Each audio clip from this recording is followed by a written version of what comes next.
See the breaking news slide up there that the Toronto Maple Leafs have acquired John Tavares via free agency. Yeah, and listen, it's a great day for the Toronto Maple Leaf fans. It's very hard to get a guy of this caliber in the prime of his career involved in your organization. Seldom, Brian and Doug, even in your days, do you let players like this get to this point. At 27. The Islanders fought hard, but I think it was abundantly clear, and I don't know when he made his decision, but there's no question that he was looking forward to a change, and now he's got it with the Toronto Maple Leafs. And don't ever kid yourself. The young talent that they've brought into the Maple Leafs with the obviously Matthews, Nylander, Marner have certainly helped, and Morgan Riley's development, Kadri's development. Look, it's a team that you would want to go to because you have a chance to win for a number of years. And then you looked at San Jose, they were moving into that core group was getting older real fast. So it makes a lot of sense. I agree with all of that. I think it's a good story. Also, it's a great city. You're in Eastern Conference travel. They've got great young players around them. They've had a couple good drafts on top of it. This all makes perfect sense to me, except, and I'll be interested to hear Kyle talk about this, how do you keep all these pieces on the chessboard going forward? That's the only question. And these are thorough people. This is not a topic that they haven't discussed at great length. But how do you keep all the pieces on the chessboard going forward? Because I can't see how you do it. Are you prepared then to lose one of those pieces? Absolutely. Or have to trade one of those pieces? They need a defenseman anyway. Maybe it's Nylander has to go for a D. So one of those guys, sure. Yeah, it's been thoroughly discussed, as Brian said. You know, this has been talked about for back 2 or 3 months since they felt they were going to jump into this Tavares thing. We've heard it, 3 months ago, that the Leafs were going to be heavily involved in this search, in this hunt to try to get this guy. So look, they'll work around the salary cap. They have experts that spend time, and you're projecting 5 years ahead right now as to where your franchise is going to be vis-a-vis salary cap and what these guys are going to make. And if they don't fit into that, like a Kucherov in Tampa Bay, you've got to go buy them. Now, if you're Marner and Matthews and you're eligible to get an extension today, what do you do? Now, does Kyle Dubas, now that he's got Tavares pen and paper, now start focusing on long-term extensions on those two guys? Sure. You'd think so. Yeah. But if I'm now Marner or Matthews right now, I'm not in any hurry. We saw Buffalo really. Yeah, we're good to go. No, John Tavares has just confirmed it himself that he signed with the Toronto Maple Leafs. We know Buffalo shot it out of the cannon the first chance they got with Eichel. Mm-hmm. Do the Leafs want to do that? And if so, at what price? If I'm now Marner and Matthews, I say hold on for a second. Right? If I'm Marner right now, I'm going to play with Tavares. History in the league has always shown if you wait, you get more money. So that's just the way it is. If I'm Mitch Marner when now, you're a young star, and you might be thinking about me bridging for 6 or 7 years or 6 or 7 million, do I not want to wait and play with John Tavares and maybe win a scoring title or sit in the top 3 or 4 and go, no, I'm going to take my $6 million now and I'm going to turn it into 10 or 11. It all depends on if you want to win. This quote, "It's time to live my childhood dream in Toronto." That's from John Tavares and his Twitter account right now. But that allure, Brian, you lived it as a manager trying to sell that, of coming back to Toronto, and they capitalize on it. I said when I came to Toronto as a general manager, the GM that wins the Stanley Cup here, they're going to name schools after him and streets after him, right? That's how big it is here. And if John can come in and produce a real championship team, it'd be great. This is from John Tavares' Twitter account. "These past 6 days have been nothing I could have ever expected, making the toughest decision of my life. To stay where I've been my entire career or take a calculated leap of faith into an opportunity that I believe will be a special one to me and my family. The island has been home. It's what I know. It's part of me. It always will be. I can't thank you all enough for the dedication you have showed. I am sorry if this decision pains you, as you can tell it wasn't easy, but have trust in the future because it's bright. The Islanders are in great hands. I'm thankful that I had the opportunity to be an Islander for as long as I did. The island, the fans, the organization, my teammates will always be special to me and my family, but it's time to live my childhood dream here in Toronto." Interesting that he's almost consoling the Islander fans, Elliot. And right now, unofficially, but I think the number is $77 million, which is 11 on an AAV, which would be very favorable for Kyle Dubas and Brendan Shanahan to start worrying about those second-tier contracts. So that would be a salary cap win. I would believe $11 so. million. If we believe to Elliot's story about San Jose being as aggressive as $13 million. There was a rumor right? going around that there. So again, that's I don't know if that's unconfirmed right true. now, I don't know but if the that's word true. is right now that it's lower than what San Jose was prepared to pay. But if Matthews and Marner and Nylander all want 11, it's going to be a little tougher. John, welcome to Toronto. So many tipping points that would have led you to today's decision. Maybe what stood out for you, one of those tipping points? Well, it was quite the process. One of the toughest weeks, and obviously I say that knowing the position I'm in and how fortunate I am to be in this position. It was tough. You're in one place for so long. You get so embedded. Your roots are so deep in there, and you care so much about the people and the people that have cared about you. It really took the right opportunity and the right fit. I thought the timing was just couldn't be beat, and certainly being from here, and I think with where this team's at and how good and young their core players are, and obviously seeing in recent weeks how the Marlies did and what the future holds with much more talent in the job that they've done here. It was just hard to turn down. It was hard to turn down this opportunity. It's obviously one of the premier organizations, not just in hockey, but in sports. And, as a kid, cheering for the Leafs growing up, you start to get those feelings again once I went through the interview process and got that, and just what it was like as a kid watching the Leafs and following my favorite players. I thought the timing was too good, and it was an opportunity I didn't want to turn down. And very fortunate to be here and happy to call myself a Maple Leaf. We prepared, and Mike and myself and Brendan went to Los Angeles and to the CAA offices on Monday to meet with Pat, Jim, Rachel, John, and Aaron. And so we prepared as well as we could for the presentation, put our best foot forward, and then as the week went on, continued to get questions from Pat and from John and the representatives, and then late last night it became apparent that this is the way that John was leaning with his decision, and then we had to work out a contract, obviously late, very, very late last night into the morning and this morning. So that's the way that it went. In terms of being on edge, I think we were very hopeful. We thought we made a very good case, and just presented. All we did was present the people that we have here, the coaching staff, the leadership from Brendan on down, and the rest of our staff here. And then I think the most important part was presenting the players that John was going to play with. And in the end, that's why I think John would, if you boiled it down, that's why players want to come to different places, because the players that they're going to play with and be with every day on the team. And our guys were very, very good. I think perhaps John could speak to it, but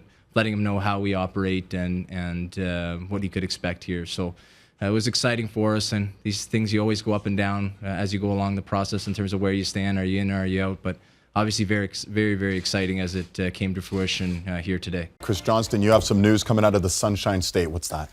Ryan McDonough signs a year early, a 7-year extension with the Tampa Bay Lightning, $6.75 million. And it's kind of an interesting deal. For one, we thought Tampa is a potential landing spot for Erik Karlsson should Ottawa move him. But, looking at their cap picture, Anton Strawman, Braden Coburn, Dan Girardi, all UFAs next summer. So perhaps there would still be room for him. And Tampa was happy with what they got from him after acquiring with the trade deadline, and gets him down on a big deal. They got him and Hedman now signed long-term on their blue line. One of the beasts in the East, remember, 113 points. They finished first in the Eastern Conference. Didn't make it, though, to the Stanley Cup final. John Shannon, you also have some news out of Montreal. So the Thomas Planets deal, which we've talked about already, the base is $2.25 million. There's a games played portion of the bonuses that can get him to $3 million, and if he gets lucky, another $500,000 to get to $3.5 million.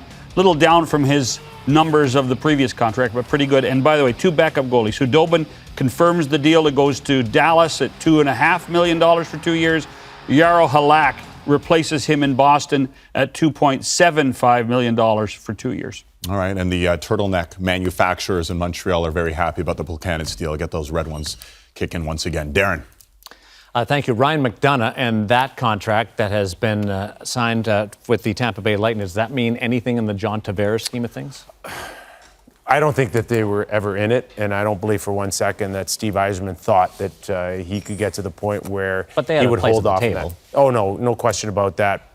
Yeah, maybe it kind of intertwined a little bit, Darren, but no question that they paid a heavy price with the New York Rangers to get him, and they weren't interested in a one-off here or borrowing a player. It's big money, and when you factor in no state tax, he's paid amongst the top defensemen in the league. It's huge money, and it's long-term. And you could see, I've had Mac on my teams. He's played for Team USA for me. He's a leader. He's a wonderful person.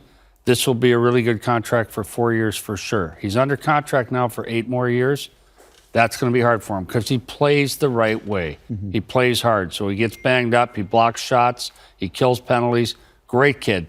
Not sure this term's going to work. You know, it essentially knocks him out of the Carlson sweepstakes, which I guess, I don't know if it's really sweepstakes. The thing that bothers me about the deal is 8 more years. This one is 7 years, and he's already got a year left. That takes him to 37 years of age. I think that this deal, the last few years, not a great skater to begin with. I thought in the Washington series, you don't know how beat up he was, and probably was beat up, but he wasn't very good down the stretch for them in that series. So I don't like this deal, sorry. Tampa is all in, though, again. You know, they've got Kucherov. He's got arbitration rights next year, and he's an unrestricted free agent 2 years from now. Tyler Johnson's no-trade clause kicked in at midnight this morning.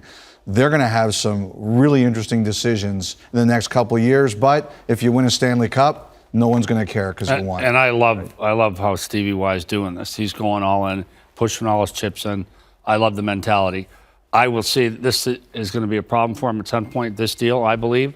And I think it is a case of them saying, we're out on Tavares. It looks like we're out. We're going to commit the money elsewhere. We're not going to wait for him. A lot's going on. We've got Chris Johnston. We have John Shannon. They're both working the room right now. Guys, some teams, they're dipping their toe into the free agent pool. Others, though, are making a splash. We saw that list of 5 players, the top 5 out there. We know the Tavares thing is still cloudy, but we do have some news on Paul Stastny. What is that? Yes, David, appears he's going to the Vegas Golden Knights. And you might look at this because he is by far the best centerman available after John Tavares and wonder, why would Paul Stastny sign this deal before Tavares has made his decision? I mean, there's teams in the Tavares hunt that still haven't heard where he's going. And the reason for that is simple. It sounds like his 3-year deal is going north of $6 million. That's where the bidding is at, perhaps as high as $7 million a year, although we haven't yet confirmed that number. And, it's an opportunity for him to go to a team he saw firsthand in the playoffs. The Vegas Golden Knights in a tax-friendly state, too. I tell you what, the one thing that interests me about that is if that's the case and $7 million or close is the number, what do the Vegas Golden Knights do for their own restricted free agent in William Karlsson for a number when you consider he needs a new contract? And the other thing is, as Darren mentioned, I think a lot of us assumed that the Winnipeg Jets were going to be in the mix completely on Stastny when they cleared all the space with the Armia trade to Montreal. Meanwhile, James Van Riemsdyk, there's another big fish who's found a home. In fact, it's a return home for him. Some big news there, and that's a big deal. It is. Well, $7 million annual cap hit is a little higher than I think even James Van Riemsdyk himself thought during this season that he would be able to get in free agency. There was never any discussions with the Toronto Maple Leafs, at least meaningful discussions on a return there. So he's had some time to get prepared for this. Had a lot of interest when the free agent period opened. And, Philadelphia is a place where he feels very comfortable, not far from where he grew up in New Jersey. And to get that contract, only a little bit less than the 7 times $6 million deals we saw 2 summers ago, some of which teams already regret, is a big win for JVR. Yeah, 36 goals, so 13th in the league. That's what lands you that kind of money. Meanwhile, James Neal, what's going on here? Back-to-back Stanley Cup final appearances. What's happening with James Neal? Plenty of action on James Neal. I would not be surprised to see him return to Vegas and the Golden Knights. There's a lot of attraction there. They still need some goal scoring. They're going to lose David Perron back to St. Louis today at some point. But James Neal could be the goal scorer still that is required for Gerard Gallant's team. That said, there's plenty of action on the big goal on the right winger today across the league. Yeah, 10 straight 20-goal seasons for James Neal. He's obviously a very coveted player. Has not found a home officially, though, yet today here on Canada Day. And it looks like the St. Louis Blues have also made a move. Chris Johnston, John Shannon. What's the latest here on a former Leaf? Yes, Tyler Bozak, David, is chosen the St. Louis Blues to go on next year. Guy that once upon a time Brian Burke signed, and it's been his whole career with the Maple Leafs. And the Blues were in the market talking to Paul Stastny about the possibility of bringing him back, and they get a player there to strengthen themselves down the middle. And Lou Lamoriello may not have signed John Tavares yet. I have to put that in there still. But he did re-sign Thomas Hickey to a 4-year, $10 million deal on the blue line. All right, so a defenseman stays on the island, but we can tell you Tyler Bozak and Paul Stastny's off the market as well. We're waiting for the big center, though, John Tavares, to land somewhere. But signings are happening little by little. They're trickling out, so we'll keep you informed on that. This is what's happened earlier. The Capitals signed John Carlson to a new 8-year, $64 million contract to remain with the Stanley Cup champions. Carlson scored 15 goals, 53 assists in 82 games last season. What this really does is make it easy, because we're only going to be talking about one Carlson potentially being moved today. Next year's signing season's show has already taken a hit today. Drew Doughty agreed to an 8-year, $88 million extension with the Kings, which will begin next season. Interesting part of that contract and who negotiated it. We'll get into that throughout the day. Oliver Ekman-Larsson has agreed to an 8-year extension. He gets the extra year by staying in Arizona, AAV of $8.25 million. And the San Jose Sharks have locked up Logan Couture long-term, $64 million for that 8-year deal. Tampa Bay Lightning inked forward JT Miller to a 5-year, $26.5 million contract, which brings a $5.25 million cap hit. Miller was acquired by the Rangers at the trade deadline last season, scored 23 goals, 35 assists in playing all 82 games. And the Detroit Red Wings have come to terms with Mike Green, who really likes Detroit because he vetoed any possible move at the trade deadline, and then gets that 2-year deal worth just over $5 million per year. Other transaction, Capitals back with it. They have extended Devontae Smith-Pelly to a 1-year deal. And the Capitals also picked up Michael Kempny at the trade deadline and will keep him another 4 years at $10 million. Connor Sherry and Matt Hunwick to the Sabres for a 2019 conditional 4th-round pick, and that allowed Brian Rust to re-sign. And Nick Chalmerson agrees to a 2-year, $10 million contract extension.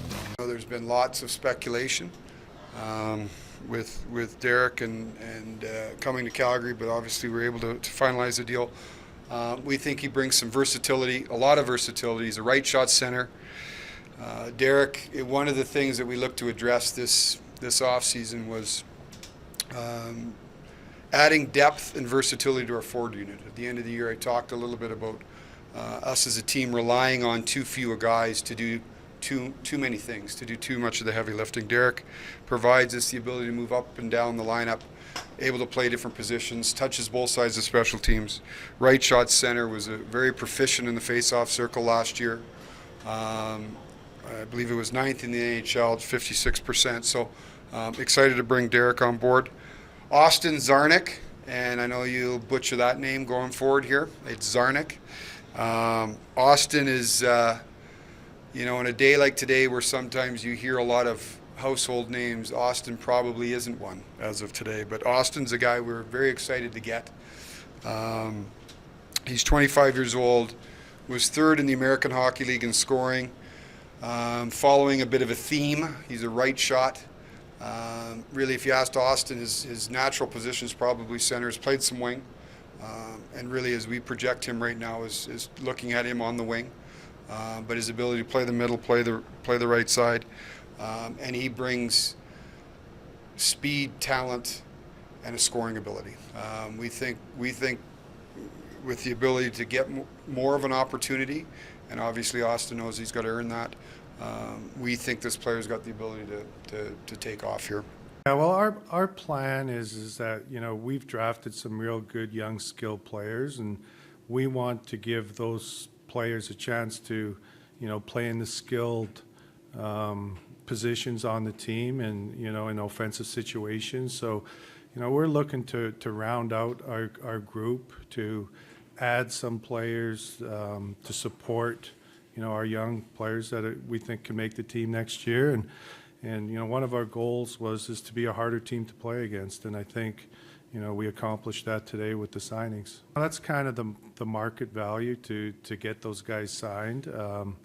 With Jay, he's in excellent shape. When we brought him in, we talked to him. He said last year he's felt as good as he's ever felt. Given, everything that he brings us, the 4 championships that he's won in the 3 different leagues, we just thought like he's going to be excellent with our young kids in a leadership role and teaching them, the right way to play and holding them accountable. And the type of game that he plays, I don't see that deteriorating. And so we're fine with the 4 years on him. With Antoine, he's a passionate player, plays with emotion, kind of like when we lost Derek Dorsett last year, I think it kind of hurt our group a little bit, right? So, Antoine plays like the similar game as Derek did, and he gives us speed, and he gets in on the forecheck hard, can kill penalty. Like all 3 of those guys that we signed today are real good penalty killers, so they should help us with the PK next year. And so, I felt good with 4 years with Antoine too. Well, he's coming off maybe what could be perceived as a average or below average year. He wasn't qualified. He's a motivated young individual. There's the 1-year deal. It's a good fit in general, but if he hits it out of the park, we'll be paying for it for next year. But it gives him a platform, and he's a fast, quick player. He closes on pucks. He kills. He didn't kill much with LA, but he's historically a good penalty killer. Looking for some speed up and down the lineup, and we were just in contact with him over the course of the shopping period, and it made sense. We were in on a couple other players, and you have to juggle a few balls at the same time, and we acted on that one. So happy to get him. I thought it was a pretty productive day. We put a lot of time in, as all teams do, in advance to prepare and to kind of see where maybe having the lesser cap space, you got to be a little more direct in your strategy. So you have to prepare in a different way, which I thought we did. I thought we added speed. We added to the PK with him and with Brodziak. We added size with Brodziak and leadership, and face-offs. Fortunate that just walking down here, I guess there's obviously an Edmonton legacy with both those 2 players, but that didn't really mean anything to me other than the fact that they fit some needs that we had, and they were coming in at a good time for us as far as cap goes, and for them as far as opportunity goes. David Perron is going back to St. Louis, signing a 4-year, $16 million deal. Perron played his first 6 seasons in St. Louis and was a key member of the Golden Knights' inaugural season last year, putting up 66 points in 70 games and 9 points in 15 games in their Stanley Cup run. Jack Johnson is going to Pittsburgh. He signed a 5-year deal worth $16.25 million. The Blue Liner was the 3rd overall pick in 2005. Spent the last 7 seasons in Columbus and is coming off one of his worst seasons, in fact, where he totaled just 3 goals and 8 assists while posting a -6 rating. The Sabres have a new keeper as they've signed Carter Hutton to a 3-year, $8.25 million deal. The 32-year-old went 17-7-3 as Jake Allen's backup in St. Louis last season. The Sabres have missed the playoffs in 7 straight seasons and gave up the 3rd most goals in the league last year.